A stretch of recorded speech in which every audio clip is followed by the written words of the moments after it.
Un influencer con millones de seguidores. Una visa estadounidense revocada. Una investigación por lavado de dinero que involucra a 64 creadores de contenido. Un hermano ejecutado con 15 disparos. Esto no es un rumor de Internet. Es la nueva cara del crimen organizado en México. Y Marquitos Toys está en el centro de todo.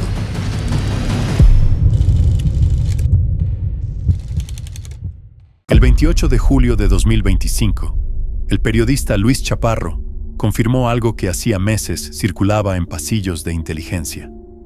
Marcos Eduardo Castro Cárdenas, conocido como Marquitos Toys, había perdido su visa estadounidense, no por un trámite vencido, no por un problema administrativo.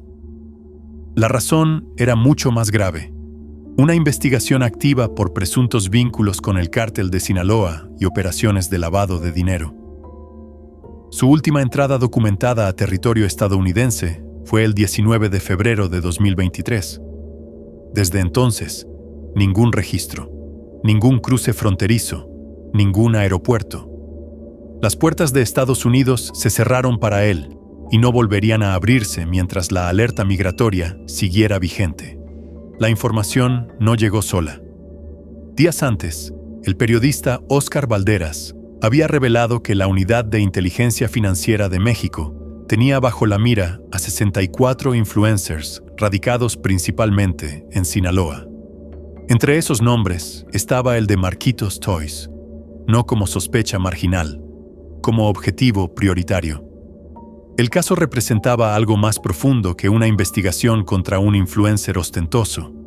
Era la primera vez que las autoridades mexicanas y estadounidenses coordinaban un esfuerzo conjunto para desmantelar una red de lavado de dinero que operaba a plena luz del día, usando plataformas digitales como YouTube, Instagram y Facebook para blanquear millones de dólares del narcotráfico.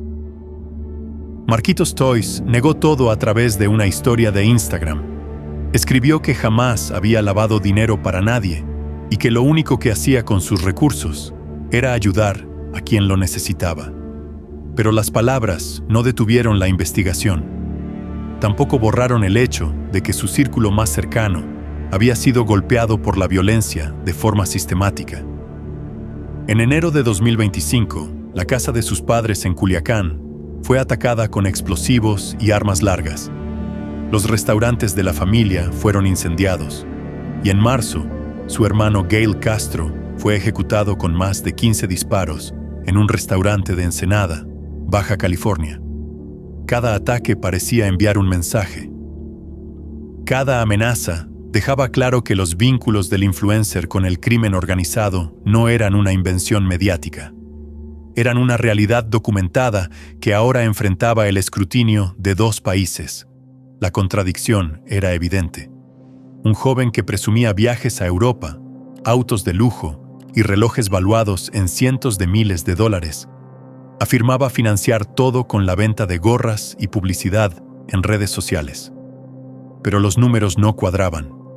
El crecimiento de sus perfiles era demasiado rápido, las interacciones demasiado infladas y las ganancias imposibles de justificar solo con algoritmos y patrocinios. ¿Cómo un youtuber de Culiacán pasó de vender gorras a enfrentar una investigación binacional por lavado de dinero? ¿Qué sabían las autoridades que él insistía en negar? Y sobre todo, ¿qué consecuencias enfrentaría ahora que las puertas de Estados Unidos se habían cerrado y las de México comenzaban a estrecharse? Marquitos Toys no surgió de la nada. Nació en Culiacán, Sinaloa, en una de las zonas más controladas por el narcotráfico en México. Creció viendo capos, sicarios y corridos que glorificaban la violencia. En entrevistas pasadas, él mismo reconoció que de niño aspiraba a ser narcotraficante porque era lo que veía a su alrededor. Esa aspiración nunca se materializó en el sentido tradicional, pero sí encontró una forma de orbitar esa misma esfera. Comenzó su canal de YouTube en 2019. Los primeros videos mostraban autos deportivos, viajes y un estilo de vida que parecía inalcanzable para un joven de 20 y pocos años. No había narrativa compleja. No había contenido elaborado. Solo ostentación. Y funcionó.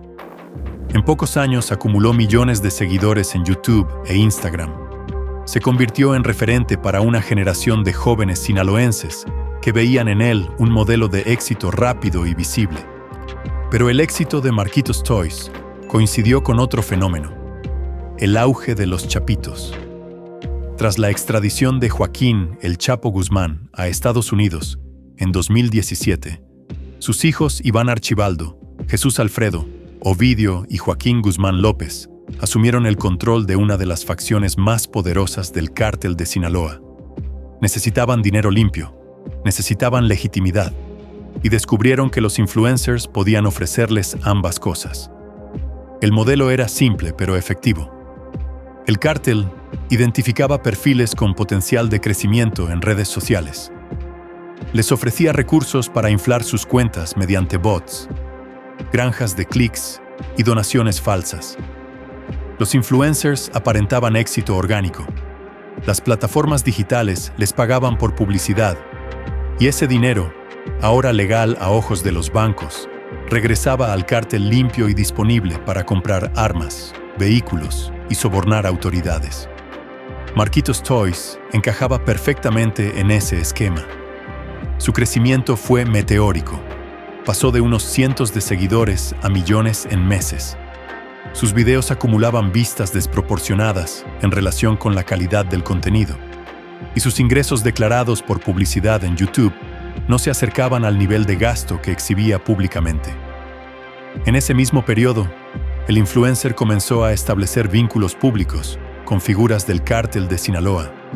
El más notorio fue Néstor Isidro Pérez Salas, alias El Nini, jefe de seguridad de los Chapitos. Marquitos Toys nunca ocultó esa amistad. Al contrario, la defendió en múltiples ocasiones. Cuando El Nini fue detenido en noviembre de 2023, el influencer subió un video llorando. Dijo que no le importaba que lo juzgaran por tener un amigo involucrado en el narcotráfico, que la amistad estaba por encima de todo y que si eso era un delito, lo pagaría.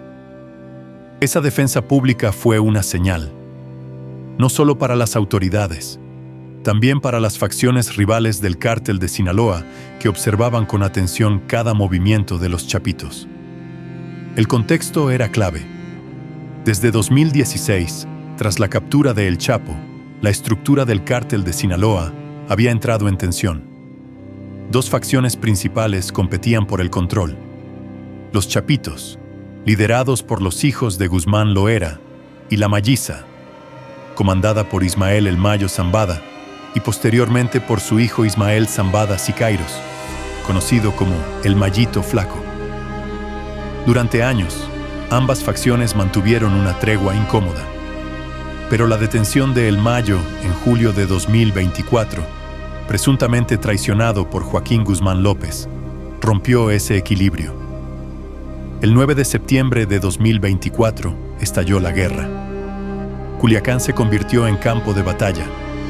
Los enfrentamientos se extendieron a otros municipios. Y en medio de esa guerra, los influencers vinculados a los Chapitos comenzaron a ser objetivo directo de la Malliza. Marquitos Toys estaba en esa lista, no como figura marginal, como símbolo visible de la red de lavado que financiaba a los Chapitos. El esquema de lavado de dinero a través de influencers no era improvisación.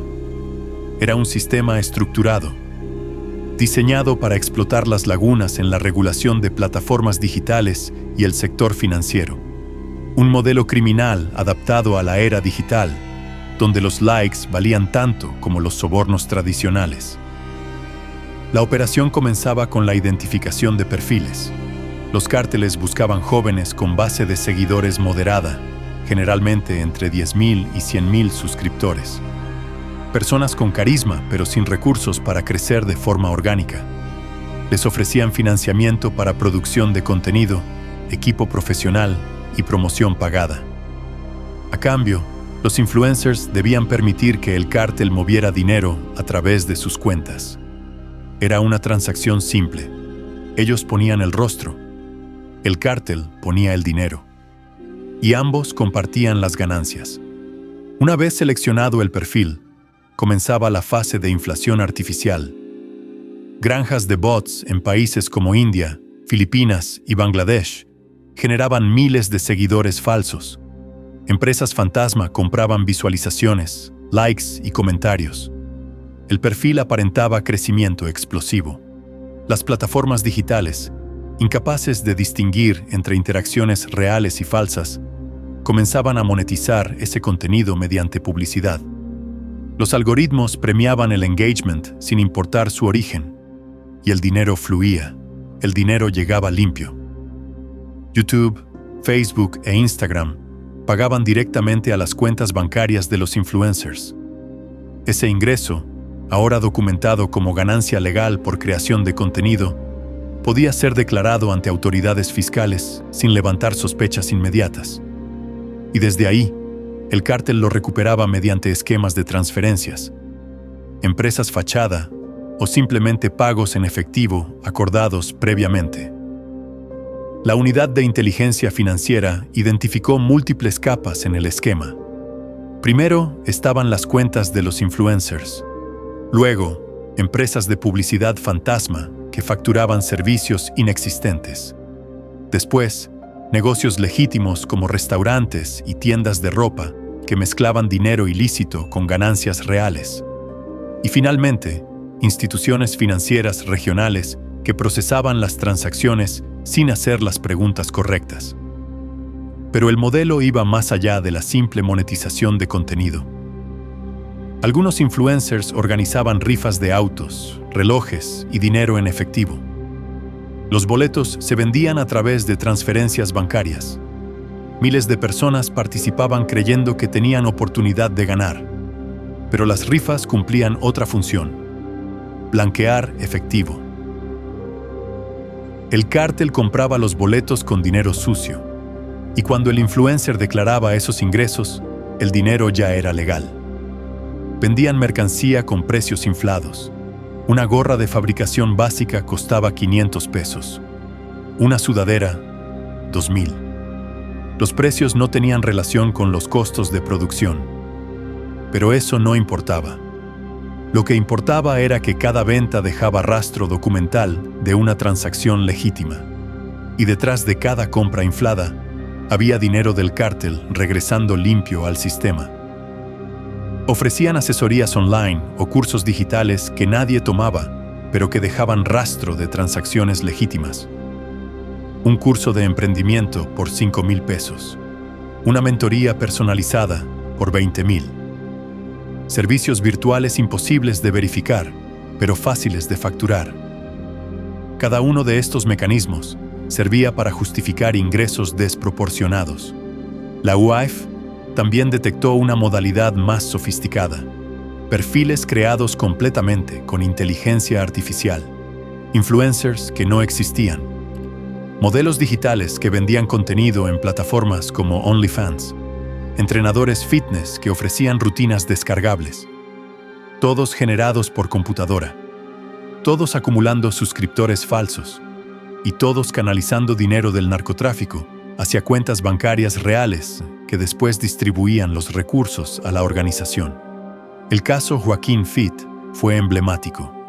Un supuesto entrenador que prometía bajar 20 kilos en un mes sin revisión médica. Miles de suscriptores, 0 interacciones genuinas y cuentas bancarias que recibían depósitos constantes desde empresas sin registro fiscal. Cuando las autoridades investigaron, descubrieron que Joaquín Fit nunca existió. Era un avatar creado con software de diseño, una fachada digital para mover millones de pesos. En el caso de Marquitos Toys, los indicadores eran evidentes. Presumía autos valuados en millones de pesos, Lamborghinis, Ferraris, Mercedes-Benz. Viajaba constantemente a Europa, París, Barcelona, Londres. Se hospedaba en hoteles de 5 estrellas. Regalaba dinero en efectivo en sus videos, miles de dólares entregados a desconocidos en la calle.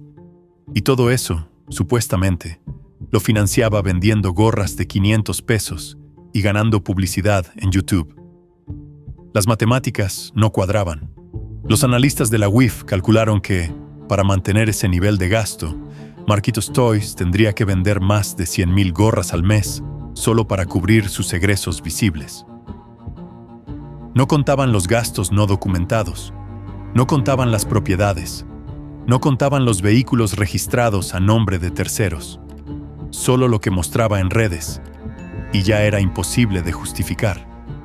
Pero el sistema tenía otra función más peligrosa que el simple lavado de dinero: propaganda.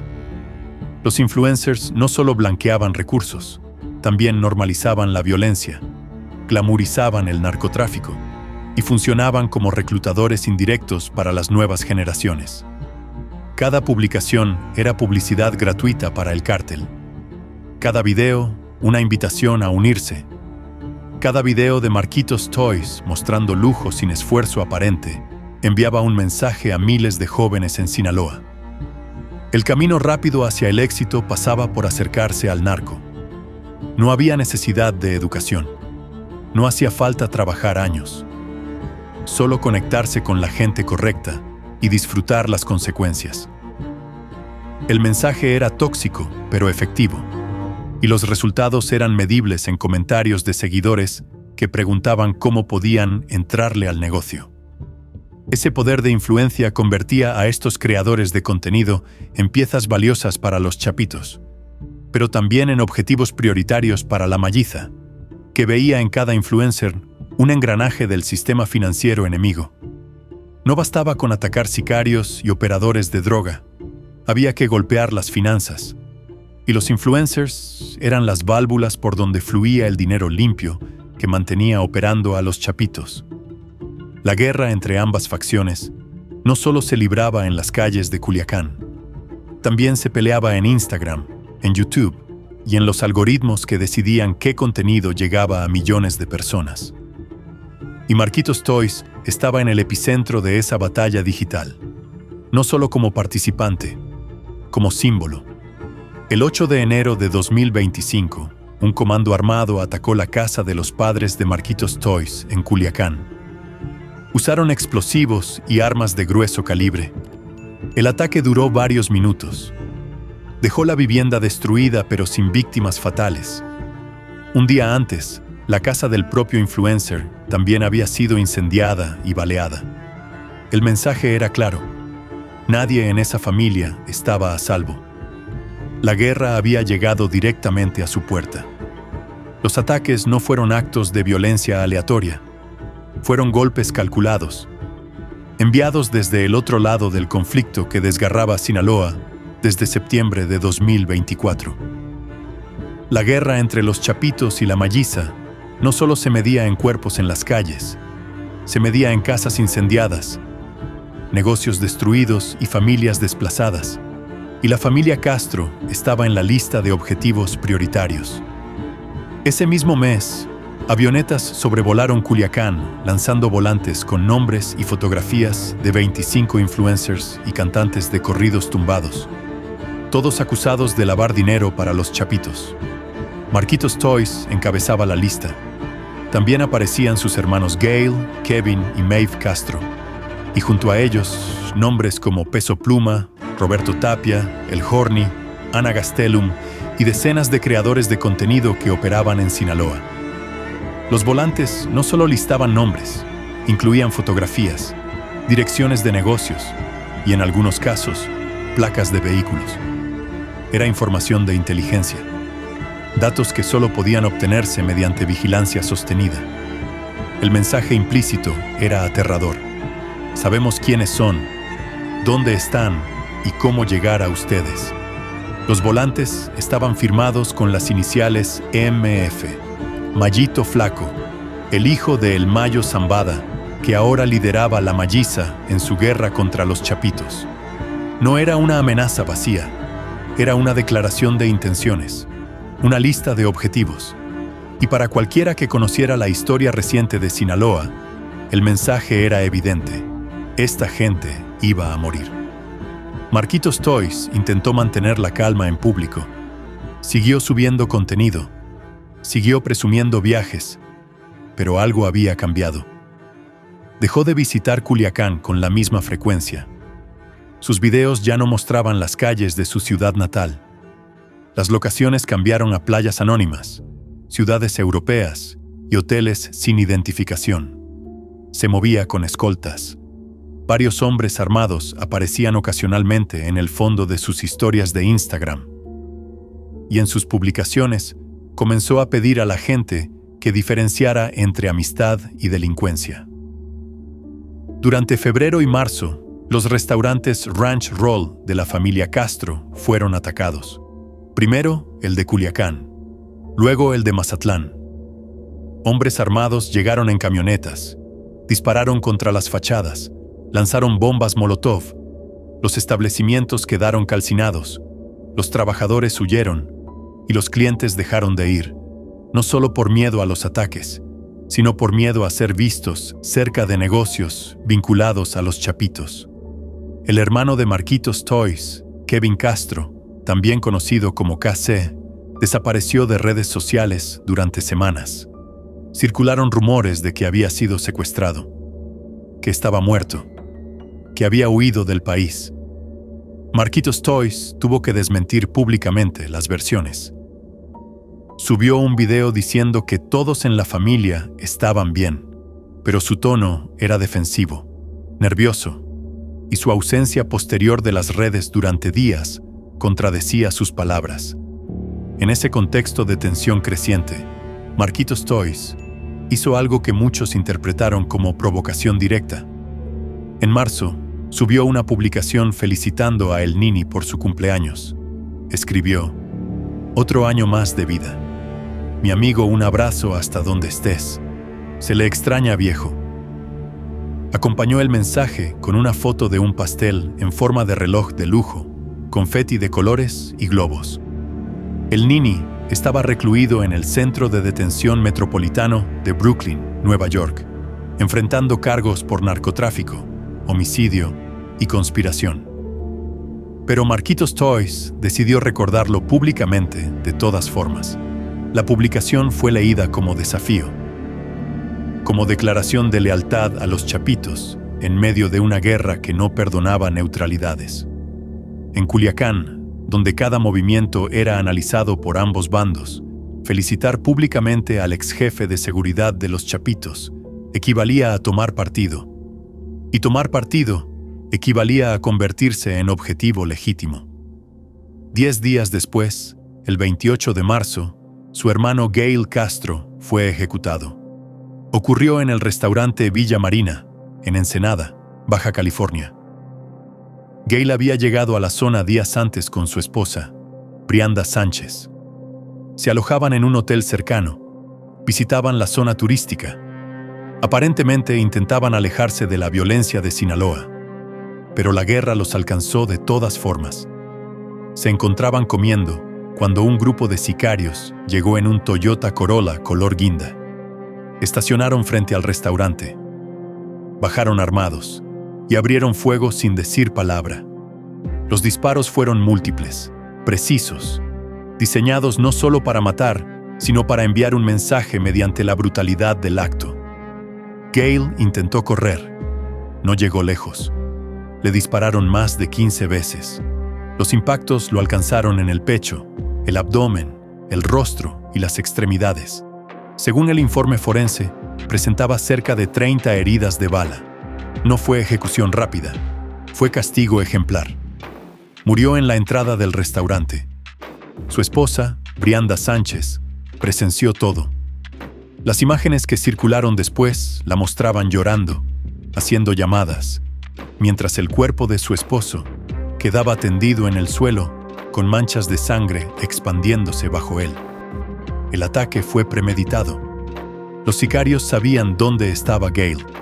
Sabían a qué hora llegaría al restaurante. Sabían que estaría con su esposa, pero sin seguridad. Y sabían que Ensenada era territorio controlado por células de la Malliza. No fue coincidencia. No fue error de inteligencia. Fue una ejecución planeada con semanas de anticipación. Gail Castro fue seguido desde que salió de Sinaloa. Fue vigilado durante días y fue eliminado en el momento preciso en que bajó la guardia. Las autoridades de Baja California respondieron rápido. Detuvieron a 3 personas en menos de 12 horas. Entre ellas, Cristian Hiram N., identificado como presunto líder del grupo criminal que ejecutó el ataque. Recuperaron el vehículo utilizado, encontraron casquillos, reconstruyeron la ruta de escape, pero la captura no detuvo el mensaje que el asesinato había enviado. La familia Castro estaba en la mira, y no importaba dónde se escondieran, serían encontrados. Días después del asesinato de Gail, apareció una narcomanta en un puente peatonal de Culiacán. El mensaje era directo y brutal. Quien pise Culiacán de los Toys, con gusto los esperaremos. Ya no queremos ratas y sapos. Firmaba con las iniciales MF, Mallito Flaco. La amenaza no solo era contra Marquitos Toys, era contra toda su familia, su hermano Kevin, su hermana Maeve, sus amigos, sus socios. Todo lo que los vinculaba a los Chapitos estaba marcado para eliminación. La familia decidió no arriesgarse. El funeral de Gail no se realizó en Culiacán. Decidieron enterrarlo en Guadalajara, lejos de Sinaloa, en un intento por evitar más violencia. Marquitos Toys apareció en las imágenes del sepelio rodeado de escoltas. Varios hombres armados formaban un perímetro de seguridad. Su rostro estaba tenso, sus ojos enrojecidos, y mantuvo silencio total en redes durante días. Por primera vez en años, el influencer que presumía todo se quedó sin palabras. El peso de la realidad finalmente aplastó la fantasía digital que había construido. Mientras tanto, la investigación de la Unidad de Inteligencia Financiera avanzaba sin pausa. No solo contra Marquitos Toys, contra los 64 influencers en la lista. La UKIF había comenzado a preparar el congelamiento de cuentas bancarias, las sanciones directas a los perfiles involucrados y la cooperación intensificada con Estados Unidos para rastrear los movimientos financieros transfronterizos. El cerco legal se estrechaba al mismo tiempo que el cerco físico.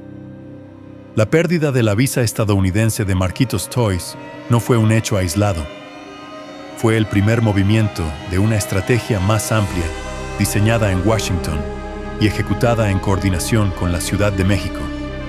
Estados Unidos había clasificado al Cártel de Sinaloa como organización terrorista extranjera en septiembre de 2024. Esa clasificación no era simbólica, era operativa. Significaba que cualquier persona vinculada financieramente con el cártel podía enfrentar sanciones del Departamento del Tesoro. Sus cuentas podían ser congeladas, sus propiedades confiscadas y sus nombres agregados a listas negras que impedirían cualquier transacción con el sistema financiero estadounidense. Marquitos Toys ya no solo enfrentaba una investigación en México, enfrentaba la posibilidad de sanciones internacionales que destruirían cualquier resto de legitimidad financiera que le quedara. Y enfrentaba una guerra en Sinaloa que no distinguía entre combatientes y símbolos. Él era ambas cosas, y eso lo convertía en objetivo doblemente valioso. El 29 de julio de 2025, apenas 4 meses después del asesinato de su hermano, Marquitos Toys presentó una demanda de amparo ante un juzgado federal en Mexicali. La acción legal buscaba protegerlo contra posibles detenciones, extradiciones, maltrato y bloqueo de cuentas bancarias. En la demanda, el influencer alegó riesgo inminente para su integridad física. Argumentó que las acusaciones en su contra carecían de fundamento y afirmó que su fortuna provenía exclusivamente de su trabajo como creador de contenido. La jueza federal Carla Garay Díaz concedió una suspensión provisional. Eso significaba que, mientras se analizaba el fondo del caso, las autoridades no podían detenerlo ni extraditarlo. Tampoco podían congelar sus cuentas sin un proceso judicial completo. La medida ofrecía protección temporal, pero no detenía la investigación. No borraba las evidencias y ciertamente no protegía contra balas. El amparo reveló algo crucial. Marquitos Toys sabía que las autoridades se acercaban. Sabía que la presión aumentaba desde ambos lados de la frontera y sabía que el tiempo para actuar legalmente se agotaba. El simple hecho de solicitar el amparo era admisión implícita de riesgo real. Mientras el amparo seguía su curso legal, la cooperación entre México y Estados Unidos se intensificó dramáticamente. En marzo de 2024, el Departamento del Tesoro de Estados Unidos había emitido una advertencia internacional sobre el riesgo creciente de operar con bancos mexicanos infiltrados por el crimen organizado. Esa advertencia se tradujo en un endurecimiento inmediato de los controles financieros. Instituciones globales comenzaron a revisar sus relaciones con bancos mexicanos. Algunas limitaron operaciones. Otras exigieron certificaciones de cumplimiento más estrictas. Y el costo de mover dinero entre México y Estados Unidos se multiplicó debido a las nuevas verificaciones requeridas. La presión también alcanzó directamente a las plataformas digitales. YouTube, Facebook e Instagram enfrentaron cuestionamientos duros sobre su incapacidad para detectar cuentas infladas artificialmente y sobre su responsabilidad al monetizar contenido financiado con dinero del narcotráfico. En agosto de 2025, el Departamento del Tesoro aplicó un golpe que cambió las reglas. Sancionó directamente al rapero Ricardo Hernández Medrano, alias El Macabelico, por usar conciertos y regalías de plataformas de streaming para lavar dinero del Cártel del Noreste. Fue la primera vez que Estados Unidos sancionaba a un artista mexicano bajo ese esquema legal, y envió un mensaje inequívoco.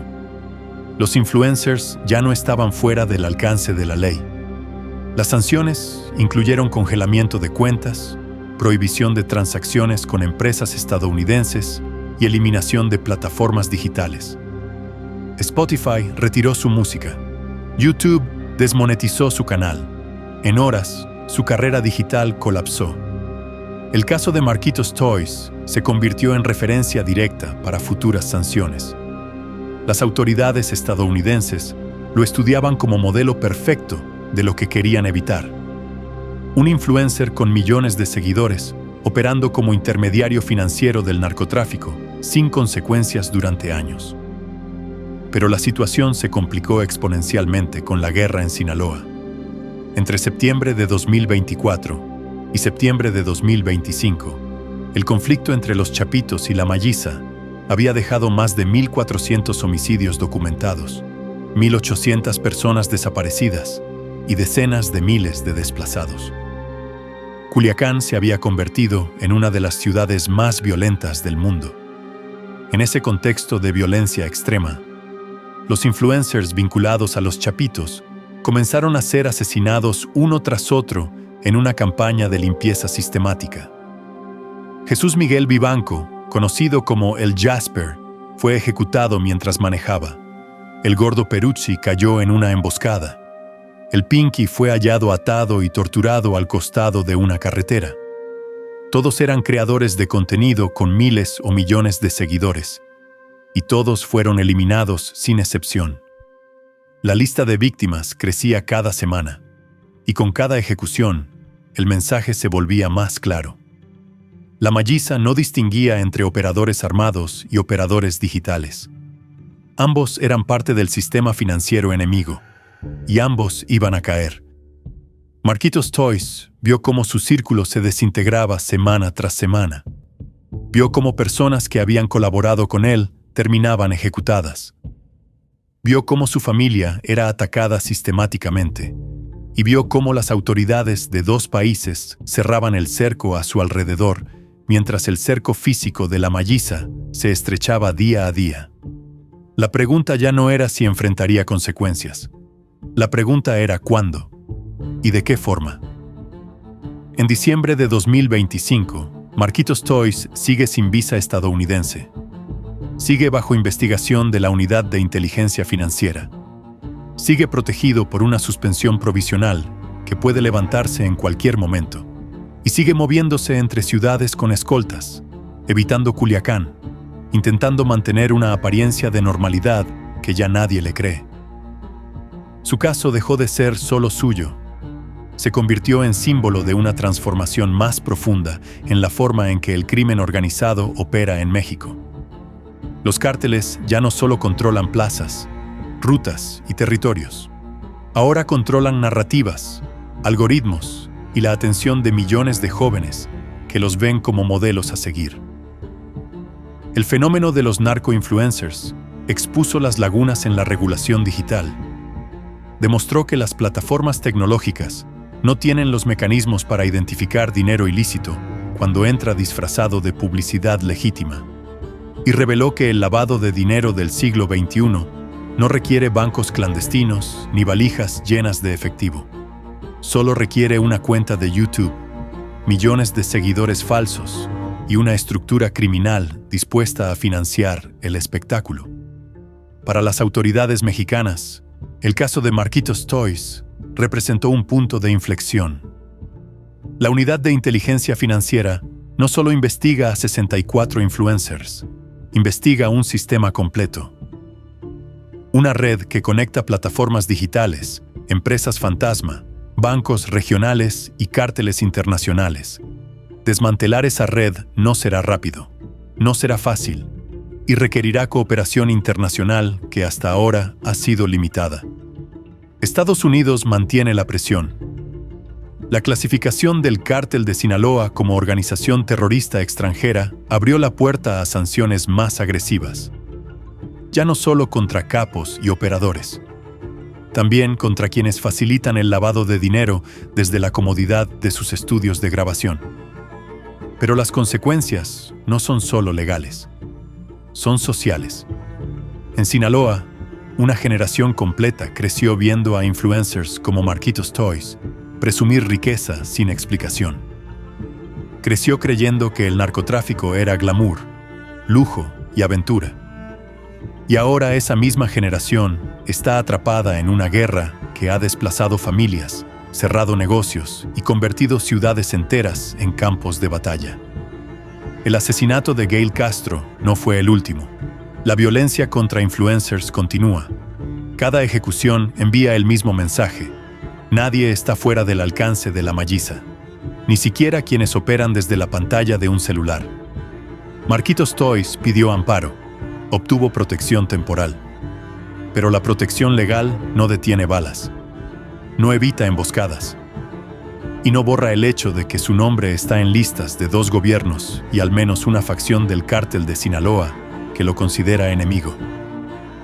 El caso sigue abierto, la investigación continúa, y mientras tanto, millones de jóvenes siguen consumiendo contenido de influencers que venden sueños financiados con pesadillas ajenas.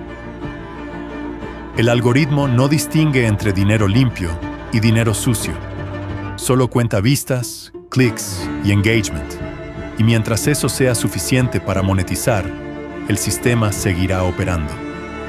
Marquitos Toys no es el primer narco-influencer. Tampoco será el último. Pero su caída marca un precedente. Muestra que el impacto digital tiene límites, que las redes sociales no son escudo contra la justicia, y que tarde o temprano, la realidad alcanza incluso a quienes construyeron imperios sobre fantasías.